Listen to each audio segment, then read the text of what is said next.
Olá, pessoal, tudo bem? Estamos aqui de volta, mais uma vez, subjetivamente, falando de gente. Hoje nós vamos tratar um assunto muito importante, que é sobre limites. Eu tenho uma entrevistada muito bacana, tem muita experiência nesta questão. Eu vou apresentá-los, mas antes de entrarmos no tema deste vídeo, eu peço que você se inscreva, curta, compartilha, porque assim você estará nos ajudando a distribuir, a disseminar essa sementinha aí que é a informação.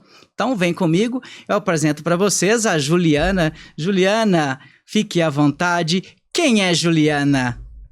Então, oi pessoal, boa noite, tudo bem? Meu nome é Juliana Rocha, eu sou psicopedagoga formada pelo FMG, pós-graduada em gestão de projetos, gestão de pessoas e gestão de conflitos e mestre em gestão social. Já estou aí nessa caminhada há 35 anos como educadora, trabalhando um pouquinho na formação humana, na formação dos adolescentes, e quando a gente fala de limite, é natural que a gente fale de formação humana e a gente fale de adolescentes. Esse é um tema que hoje em dia tem estado muito em voga, né, os pais com alguma dificuldade, as escolas também sofrendo um pouquinho em relação a isso, e a gente tentando todos os dias plantar, como você bem disse, essa sementinha da noção que o adolescente, o ser humano, precisa ter entre as suas escolhas e as suas consequências. Bacana, é um tempo, é uma questão muito boa essa história que você traz, e você citou a questão da família. Como é construído aí o seu manejo, fazendo uma ponte aí com a família, como trabalhar em conjunto na educação desses jovens, desses adolescentes? Silvia, a gente não educa metade de uma pessoa, né? A gente não treina metade. A gente precisa entender que todo jovem, todo adolescente, ele tem uma família, ele tem um responsável legal e ele tem um meio que ele vive. Então, se eu consigo conversar com ele sobre como se posicionar na escola, para que ele entenda que a escola colabora nessa formação para a vida, a família tem que entrar junto comigo. Ou a gente fala a mesma linguagem, ou eles ficam num cabo de guerra. E aí tendem a se comportar para o lado que é mais confortável, que é um lado que não tem limite, seja ele na escola, seja ele na família. Então, essa parceria ela é fundamental para que o jovem, para que o adolescente entenda como se posicionar e como fazer boas escolhas na vida adulta. Entendi. Isso me veio aqui agora uma questão.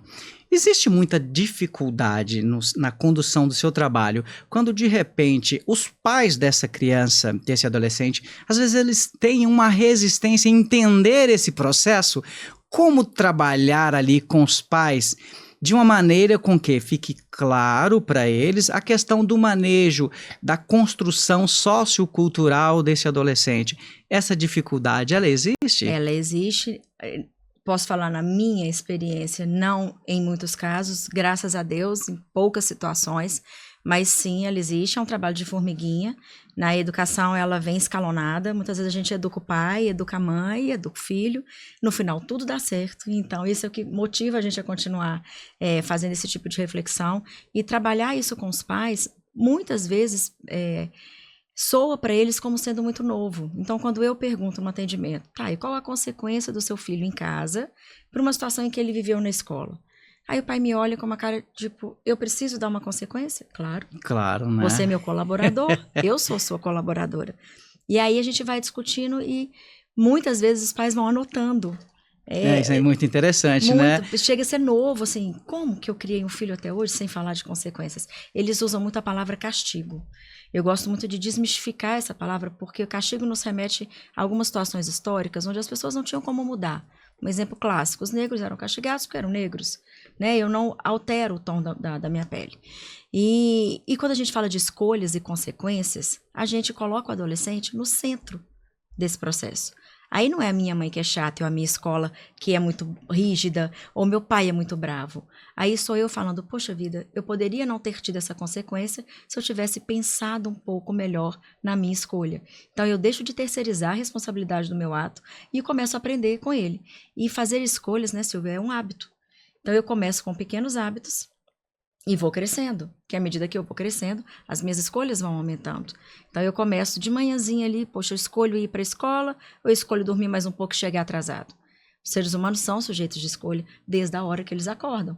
E se eu estou habituado, se eu tenho consciência da minha escolha nível mais baixo possível, eu consigo fazer uma escolha futura de profissão, uma escolha futura de relacionamento, uma escolha futura em todos os âmbitos da minha vida. Então, saber fazer escolhas é um hábito, assim como escovar dente, né? E a gente vai treinando. A gente vai habituando aí o que fazer.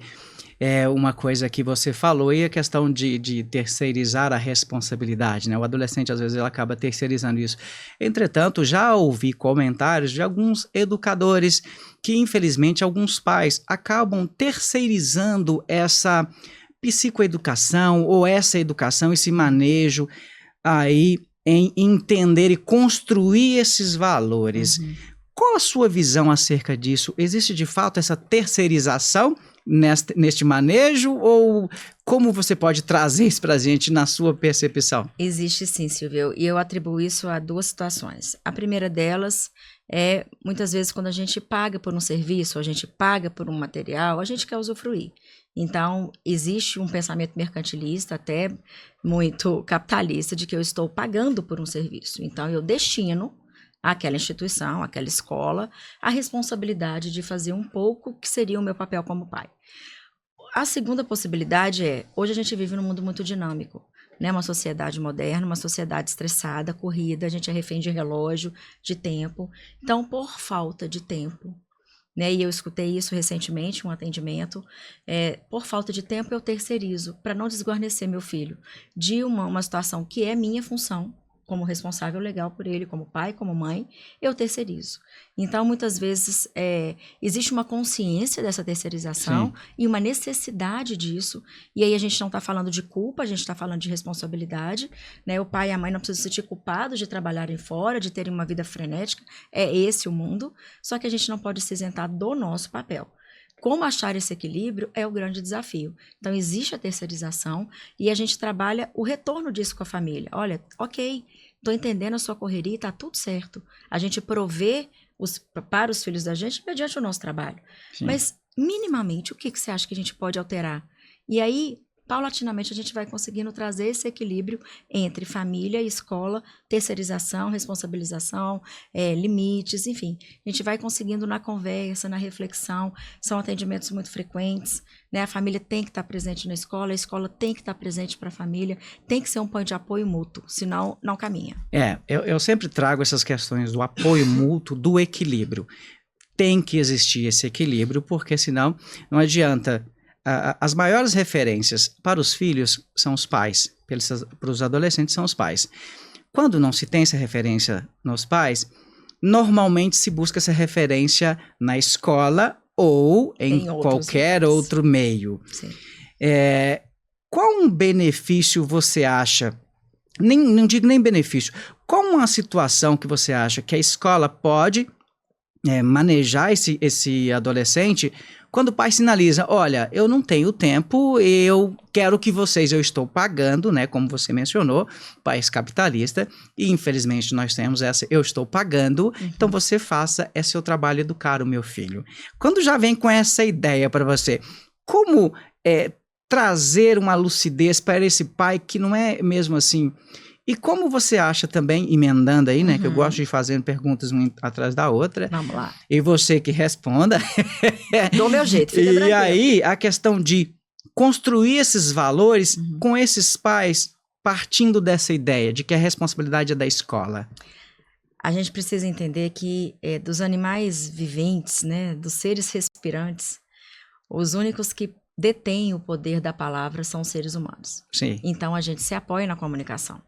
É óbvio que a comunicação em qualquer instância, ela pode sofrer riscos, né? A gente tem o risco da mensagem mal levada, tem o caminho que chega que às vezes não é bem entendido, mas a gente sempre usa da comunicação. Essa é a nossa maior arma. Então, um pai que chega com esse discurso é um pai que eu vou demorar um pouquinho mais para conseguir chegar até ele, mas eu vou sempre usar a arma da comunicação e da reflexão. A partir daí, a gente vai construindo juntos. Então, primeiro, a gente desmistifica esse pensamento, e eu tenho uma fala que é muito frequente, em alguns pais que são mais resistentes, eu falo, olha, eu estou entendendo, né, o senhor é um sujeito de escolhas, a escolha de educar o seu filho dessa maneira é sua, só que entenda, eu tenho um prazo de validade na vida do seu filho, ou seja, meu aluno, ele é só por um tempo, seu filho, ele é para sempre. Se você me terceiriza agora, eu tenho uma validade na sua vida. E quando acabar o meu prazo? É muito importante essa conscientização, né? E aí o pai ele vai entender o seguinte, olha, eu tenho essa falta de tempo, mas o que que eu vou fazer com isso? Eu preciso de fato encarar essa responsabilidade Sim. que é trabalhar em conjunto com a escola para que esse manejo seja equitativo, para que esse manejo seja producente. Agora, uma grande questão que me vem pós-pandemia, porque os filhos ficaram muito tempo em casa, ficaram muito tempo da escola, perdeu-se esse manejo em 2 locais diferentes, com a finalidade, acredito eu, com a finalidade do mesmo propósito. E no período pós-pandemia, como trabalhar isso com o adolescente? Porque ele perdeu meio essa referência de escola presencial e passou a viver só com os pais. Esse pai que terceirizava essa culpa, ele precisou encarar essa responsabilidade da maneira com que ele precisava. Ele não encarou. Né? Ele teve que encarar porque, como você falou, é filho dele, né? Então, você tem o prazo de validade. E nesse tempo estava cortado a sua atuação sobre ele. E esse retorno à escola? Como foi esse processo? Sofrido. A gente pode resumir que foi sofrido. Muito sofrido para os meninos e muito desafiador para as escolas. Era uma realidade que nós nunca tínhamos vivido. As escolas tiveram que se reestruturar. Eu hoje trabalho numa instituição de ponta, de excelência, né? O lema da instituição e o que a gente de fato vive é o aluno ao centro.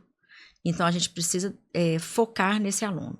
Quais são as intervenções, quais são as estratégias, quais são as modificações que foram feitas no dia a dia escolar para que o aluno conseguisse resgatar principalmente os vínculos sociais. Foi aí a nossa maior perda. Hoje a gente sofre muitas questões de saúde mental dos adolescentes. Pós-pandemia, por necessidade, por questões conjunturais da pandemia, mas muitas vezes já existia uma premência, sabe? Sim. Já tinha algum traço e a vida corrida, ela acabava sendo abafada. E aí na pandemia isso aflora. Só que hoje a gente não regride. Então as escolas hoje possuem um grande desafio que é entender o seu papel como educandário sem perder o viés apoiador da família no que tange a saúde mental. Então a gente hoje capta, a gente nota, a gente percebe, a gente chama a família e sugere. Olha, encaminha, busca a ajuda desse especialista. Então, pós-pandemia, a gente teve 2 grandes desafios, que era identificarmos os gaps de aprendizagem, né, as lacunas nesses conteúdos fundantes, principalmente em séries específicas, alfabetização, início de ciclo de Fundamental 2. Então, esse foi um grande desafio. O que se deixou de aprender? Como resgatar, quando resgatar, porque o meu conteúdo anual estava correndo, a BNCC me impunha e eu teria que cumprir aquilo ao final do ano. Esse foi o primeiro ponto, que em tese era a nossa maior preocupação. E na prática, a nossa maior preocupação foi como fazer com que esse aluno entendesse que o que eu idealizei daquela outra pessoa que estava atrás da tela, na prática não era assim. Então, o Silvio era muito legal, ele era meu melhor amigo na pandemia. Só mesmo, né? O Silvio é muito legal, gente, na prática, inclusive. Não esquece, você vai continuar. Aproveita que a mensagem é muito boa, segue aí, vai lá, clica o dedinho no joia, se inscreve e compartilha também, porque essas informações têm que passar, né? São importantes. Continua falando aí. Mas na prática, o Silvio é diferente, então eu não quero. E aí eu não tenho tolerância, eu não tenho empatia e eu expurgo. Então eu vou para um outro lugar, busco uma outra pessoa que no meu ideal era mais próximo daquilo que eu imaginava como sendo um bom colega. Então a gente teve que desconstruir um pouco dos meninos de que as pessoas são como são. O colega que você deixou há 2 anos atrás, ele se modificou nesse período. Então, ele também é diferente como você é. E hoje, a gente já percebe que isso está muito mais fluido. E foi sofrido, foi um tempo onde a gente teve que trabalhar muitas questões com eles durante as aulas, nas orientações a pais, orientações a alunos. Refletimos sobre assuntos básicos, né, de vida em sociedade, que tivemos que retomar. E hoje a gente já percebe que isso caminhou bem, tanto na área do técnico, na área da retomada desses conteúdos, quanto na área do social. E eles hoje construíram uma nova forma de se relacionarem uns com os outros, se relacionarem com os limites, com os pais. Os pais também tiveram que se modificar. A gente renasceu. a sociedade teve que se moldar, né? Exatamente. Eu estava até conversando recentemente com um colega, todas essas questões trazidas com a pandemia, as modificações, e muitos de nós perdemos aquele tato de como é viver em sociedade. Aí acredito eu que essas crianças ainda não formadas, não entendendo de fato essa questão de crenças, de valores socioculturais, a grande dificuldade delas de entender de fato esse processo, esse turbilhão.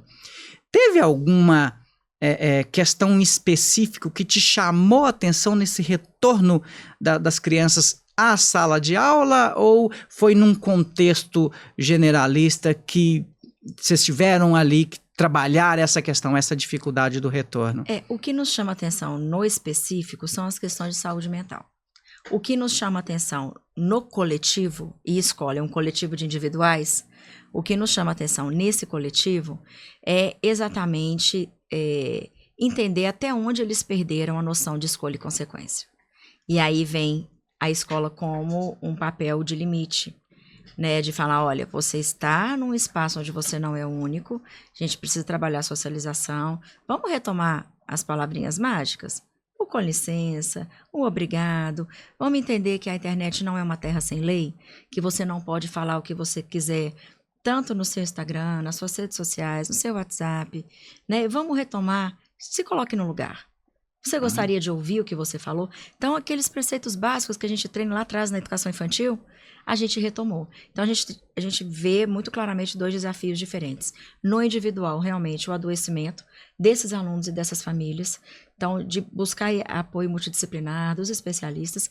E no coletivo, tentar entender o quanto eu preciso ceder, o quanto eu preciso avançar, o quanto a empatia vai ligar as minhas relações, a lealdade, né, a amizade. Quais são os limites dessas amizades hoje? Eles reconstruíram e a gente olha e fala, gente, ou eu sou de outro mundo ou eles são. Alguma coisa aconteceu, eu dormi e eu perdi essa parte da história. Se reinventaram? Eles reestruturaram os limites das amizades. Eles se permitem ir em lugares muito perigosos desses limites. Né? E eles, aos poucos, estão entendendo isso. Quanto mais novo, mais difícil de entender. E a escola entra muito nesse papel, de falar, olha, ou vocês vão recalcular a rota dessa amizade, ou, sugestão, apenas se respeitem. Não sou obrigada a ser amigo de ninguém, mas sou obrigada a respeitar todo mundo. Exatamente, é o respeito, né? Então, a gente vai retomando essas reflexões mesmo para alunos já mais velhos. Mas está funcionando. Está funcionando, que bom. Eu até falando com você, eu trago uma questão comigo que nós, pais e educadores, nós somos responsáveis pelo futuro da sociedade. Sim. A maneira com que lidamos com os desafios que passam esses adolescentes, isso vai reverberar no quão comprometido será ou não a sua condição psíquica no futuro. Sim. Como esse adulto vai se desenvolver. Como esse adulto vai entender a se frustrar, por exemplo. Se ele não entende o limite agora, como ele vai entender a frustração ali quando ele encontrar no meio sociocultural, ali com os amigos, na sociedade de maneira geral. Então, é muito importante esse manejo que seja em conjunto pais, professores e educadores, porque os filhos, de fato, eles são reflexo do que vivem os pais. Do meio em que vivem. E do meio em que vive. Vygotsky já dizia isso, que tem se tornado cada vez mais... Vygotsky, já eu gosto muito desse teórico. Não vamos entrar muito no teórico, não, porque senão o assunto vai ser... Ele falava há anos atrás do que a gente vive hoje. Então, a gente é moldado pela nossa sociedade, né? Pelo meio que a gente vive. Como fazer o adolescente entender esses limites? Tem alguma técnica da Juliana ou uma técnica da instituição? Técnica da mãe, a técnica da coordenadora, a técnica da profissional. Tem a técnica. A técnica é uma técnica básica, gente. É técnica de relacionamento. A gente trata limite tratando de escolha e consequência. Ponto final. Eu gosto muito de um exemplo, e os pais que ficam meio perdidos quando a gente está conversando, eu proponho uma reflexão. Fala, pense no nosso Código de Trânsito, nosso Código Brasileiro de Trânsito. Ele prevê que você dirija todos os dias, ok? Sim. Ok. Se eu tenho uma falta leve, eu tenho uma consequência. Afinal, toda ação tem uma reação em igual proporção. Sim. Então, eu tenho uma consequência leve. Como ele prevê que eu vou dirigir todo dia, ele não vai me tirar minha carteira na primeira falta leve. Poxa vida, ela tem que dirigir amanhã de novo. Então, ele vai fazendo a gradação, ele vai escalonando as consequências conforme o meu delito ou a recorrência desse erro. Sim. Se a gente pega este exemplo e reporta para o ambiente doméstico ou para o ambiente escolar, a gente entende o seguinte: esse adolescente está vivo. Ele vive todos os dias. Ele vai errar todos os dias. Adianta eu tirar o futebol do meu filho por um mês? Ele vai ficar santo por um mês? Ele não vai errar nada por um mês? E aí vai chegar num ponto que a gente vai tirando tanta coisa como maneira de mostrar uma consequência, que você vai ter que tirar a manteiga do pão, o Toddy do leite, a carne do almoço, porque te falta recurso. Então, entender que essa reação tem que ser na mesma proporção da ação do seu filho é mostrar para ele todos os dias que se eu parar meu carro sem colocar meu rotativo, eu posso ser multada. E essa é uma escolha consciente. Sim. E é dessa consequência eu não vou fugir. Não adianta eu chegar pro cara da BH Trans e falar, por favor, foi 5 minutos, eu me esqueci. Ele vai falar, ô senhora, que pena, está aqui a sua multa. Nunca mais eu deixo de colocar um rotativo na minha vida. Escolhas e consequências. E né? eu sou uma adulta. Por que com o adolescente ele é diferente? Então, quando a gente começa a trabalhar com a família e com esse adolescente, essas reflexões, metafóricas ou não, ele começa a pensar, eu sou o autor. Se eu sou o autor, qualquer consequência ruim vem de mim. Tô zero vibe de consequência ruim com meu pai. Então, vou pensar muito melhor naquilo que eu vou fazer. E aí, a partir daí, as mudanças vão vindo. E aí, ele começa a falar, Ju, foi mal, desculpa. Eu não devia ter feito isso. Aí eu falo, 50% do caminho andado. Já tá, é um processo, né? Já Eu gosto sempre de coisa. falar na questão do processo. Não adianta você querer uma ação e a mudança imediata não vai acontecer. Ela não vai acontecer. Ela não vai. A gente não trabalha com máquina. É. Né? Quem trabalha com programação faz pequenos ajustes ali e magicamente o computador está funcionando, o site está no ar, o aplicativo está rodando. A gente trabalha com adolescentes, seres humanos moldáveis, cheios de influências, com o mundo nas mãos, que é o telefone celular, preparados ou não para as informações que eles estão recebendo. E a gente precisa, com um trabalho de formiguinha, de reflexão diária, entender com eles quais as escolhas você quer fazer, aonde você quer chegar, qual o caminho você quer percorrer. Cuidado que a sua escolha pode te levar para um outro lado. Recalcula a rota. Deu o menor problema. Exatamente. E você? Qual escolha você quer fazer? Eu escolho continuar aqui trazendo essas informações para você e você, tomara que você escolha compartilhar, curtir, se inscrever, porque juntos a gente vai construindo valores de uma sociedade que pode ser e será benéfica para você. Falando em limites, nós chegamos ao final, chegamos no limite. Nosso limite. Chegamos ao nosso limite, passa muito rápido. Mas, Juliana, o que você deixaria de mensagem para os pais nesta condução para o entendimento da questão do trabalho em conjunto, escola, família, para que nós que a gente possa aí conseguir construir uma sociedade mais tolerante? Não hesitem em pedir ajuda. Né? Ser pai não vem com manual, ser mãe não vem com manual. Existe hoje uma gama de profissionais que pode apoiar esse trabalho de educar, que é um trabalho que a gente leva para a vida. Né? A gente escolhe ser pai, também fazemos uma escolha. Então, não hesitem em pedir ajuda da escola, dos profissionais, não hesitem em estar presentes. Ninguém ama mais os filhos de vocês do que vocês. Né? E a minha mãe também é psicóloga e ela me disse uma frase que ficou marcada na minha vida. Mãe e pai nunca erram, no máximo se enganam, porque ninguém ama mais os filhos da gente do que a gente. Então, busquem esse apoio, busquem esse suporte e juntos, literalmente, somos mais fortes. Juntos nós somos mais fortes e nós precisamos nos juntar a vocês e que vocês se juntem a nós. Tchau!